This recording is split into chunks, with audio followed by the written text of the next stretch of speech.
thing is going around. This whole thing is around.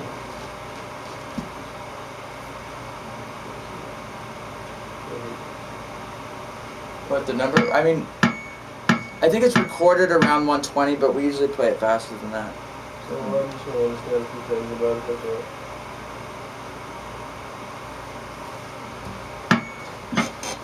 Okay, here we go. 1, 2, 3, 4. The bell is the 1. And you count it off as though you're the person that's counting it off.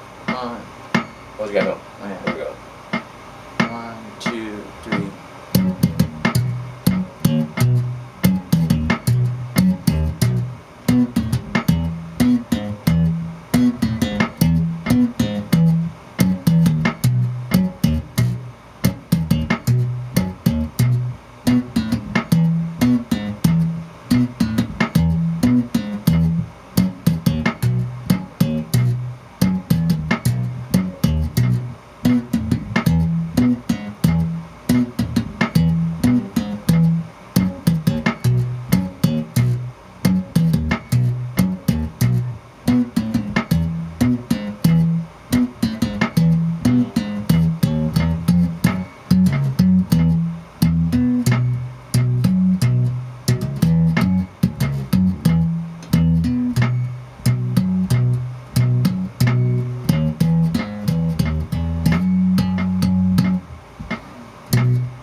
Is that it? That's where the 1's supposed to be? The snare's on the 1 too. It's where it's you know. At 120? Yeah, we do it there. What else, what are the other things that they're not pleased with? This particular one? I think it's groove issue. Like they, some songs maybe I'm not grooving on, and I could, you know, it's other songs like this one or something like that. Grooving as referring to you're not putting any life into it? I think I think one of my meditations right now is just pay attention to detail more and like take the meditation of playing music being a little bit more focused on it, because I think like when I have a loop machine right now, I'll listen to my grooves and it's like a little bit before the 1, a little after the 1, not really like picking one feel and staying with it. Changing a note or the Timing. Timing. So I think part of that has to do with my technique. So I've been, you know, building up my chops to. Because I play percussion a lot, and I don't seem to do that as much on percussion. Play this with me. This is what A. Play this one note. I'll play B flat. I'll play any note you want. Then I'll play with it.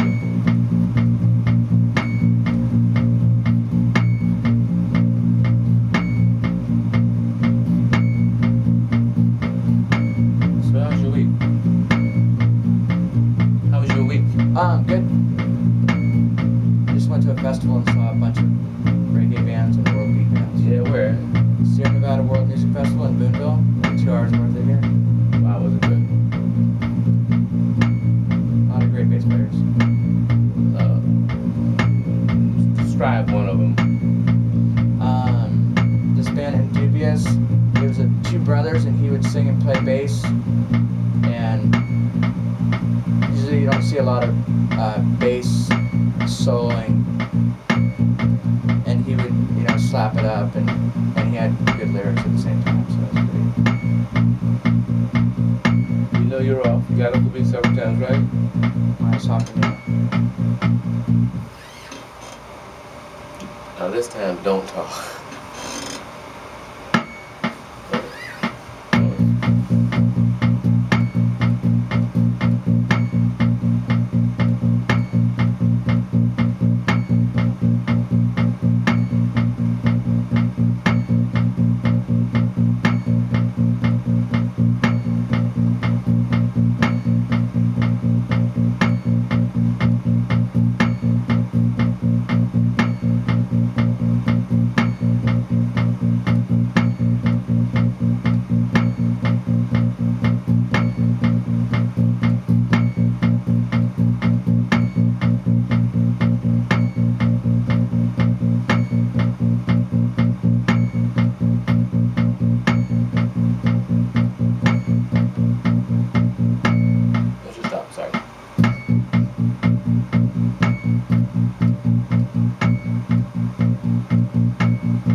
It's a simple problem.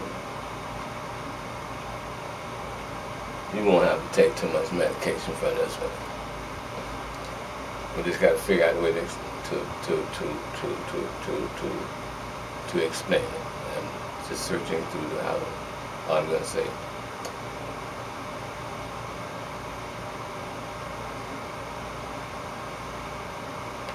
You can't control soul.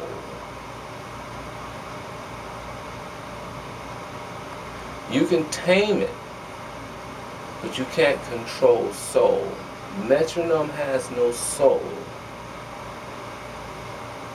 You like to have fun when you play.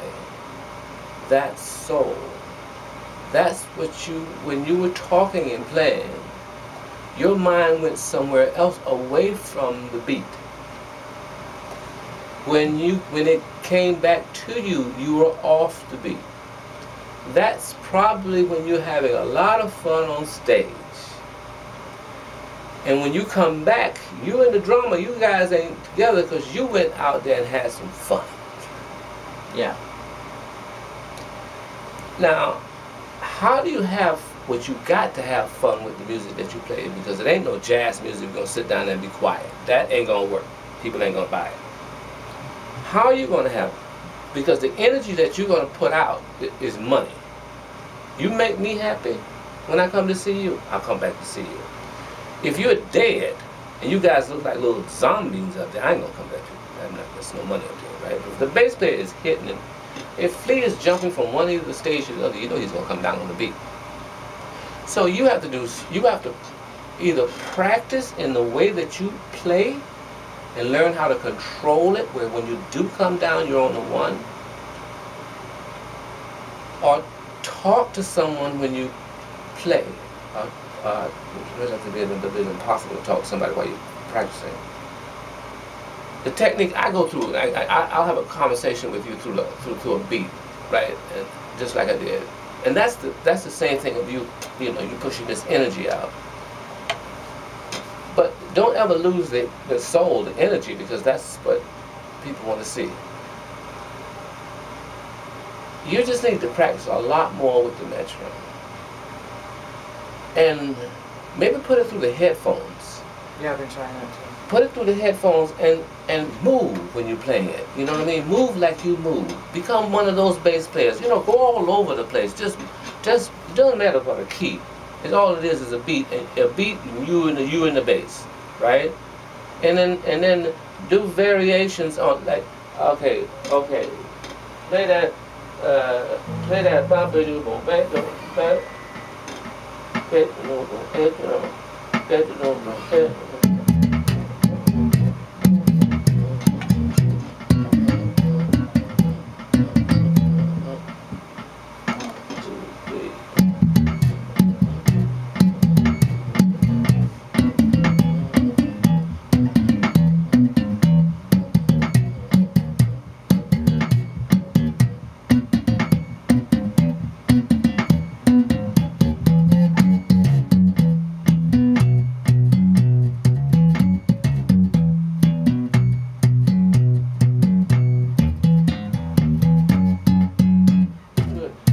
practice with your strap?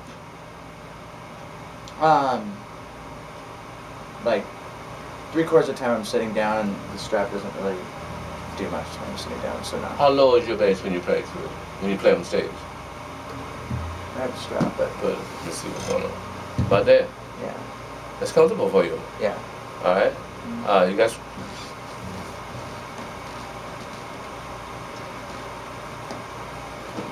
Yeah.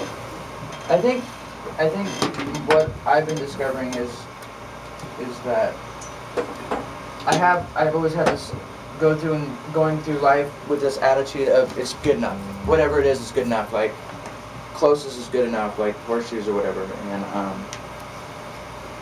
I think that has made me lazy about truly listening. So I've been really trying to just open my ears and really hearing what I'm listening to, and not go with the it's close enough to the beat type of attitude.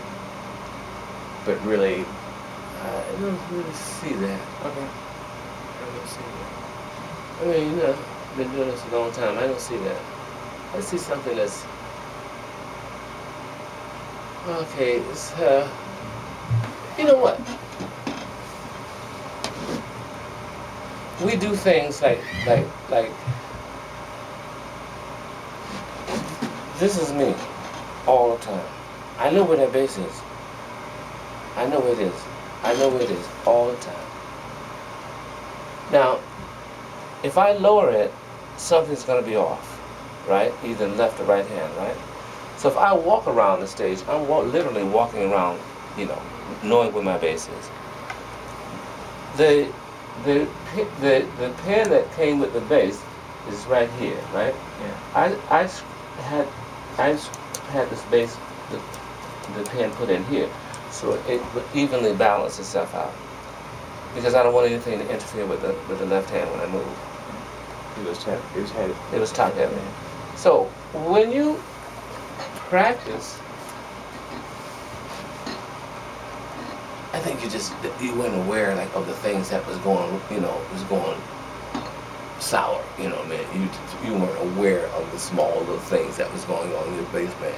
That's all. That's you're a good bass player. I ain't got to worry about that. But it's just the small, little fine-tuned things that you just, you know, you lost contact with. Me got to be a bit lazy and start sitting down with your strap in a certain way. Then when you got up, the bass is not in the place where you had it when you really had it on your knee. That's a bad move. So now you got to figure out a way to do practice on the stool. Practice on the stool. Just practice on the stool. Stick it out. Well, that bass is laying where you want it. Practice walking around your apartment. Practice just you know. I don't know if you get. I got a little box here, right? That you hook the other thing up to. You know what I mean? And I walk when I play, when I practice, because you know that's the way I'm gonna do on stage. That's what I do. I walk when I'm on stage. If I'm playing jazz with straight up bass, I have the stool, everything in the same place. If I wear a flat shoe on acoustic bass, right, and I stand up and I wear a loafer, I'm off. Intonation is gone. Everything has to be the same. So when you go up on stage, you have to think about. I mean, the way you dress and the way you play, it's all a part of you. You can't change any of that because that sells. So now you just have to like practice the way you play, and with the metronome, I bet you'll clear it up. 99%, I bet you'll clear it up. You'll clear it up in less than a month if you just like you dress, play that way. Standing up. Stand up. Sometimes if you just rent a room and put your amplifier in at the volume that you play in to control the, you know, the overtones on the instrument, practice at that volume. If I played a big gig with a loud gig, I couldn't play it. Because I've been used to this small sound in a small space, right? Now I got this monstrosity. I can control the overtones coming out of the strings. So I have to practice loud to play a loud gig. Yeah. I don't see anything with this that the riff that you're playing, other than you're not showing me that what you having, how you play it on stage. You're not having fun in here, in other words. I'm not having fun in here. Right now. With that lick. Oh yeah. Well, I gotta say I don't love the bass line. I mean, I just don't like the song that much. That is the biggest thing about it, isn't it? That is the biggest thing about it, but you gotta play it. I'm sorry. Sorry about that. I can't stand Miles. I can't stand it. I can't stand the tune "So What" by Miles Davis. Oh. I can't stand a Night in Tunisia. If they call it on stage, I'd rather just not get paid. I'd rather leave. I can't put any soul on it because I can't be trapped like that. I don't want to be trapped like that. I'm a free bass player. I don't like to be trapped. Bebop, rhythm changes. I don't like to be in the same place at the same time. I like to be in my own place at the same time. So I have to just say, but if I want to get paid and I want to play with these people, I will play a Night in Tunisia. So you got to decide like which way you're gonna go. That song will be a challenge for you, and you should do it. I would just work on it. Now strap your bass down. Yeah. There you go. Hey, that's more like it. Let me see what's going on. Okay, that's it. 1,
see is just go over and over and over and over and over and over and over and over again.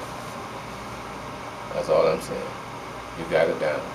It's just that you're gonna drift away because you don't like it, and the way you stop. It's like, yeah, it's definitely a hard time right now, just because, like, you know, they played in town last week. I didn't want to even be in town. I tried to leave town earlier because I was going away. Did they have another bass player when they played?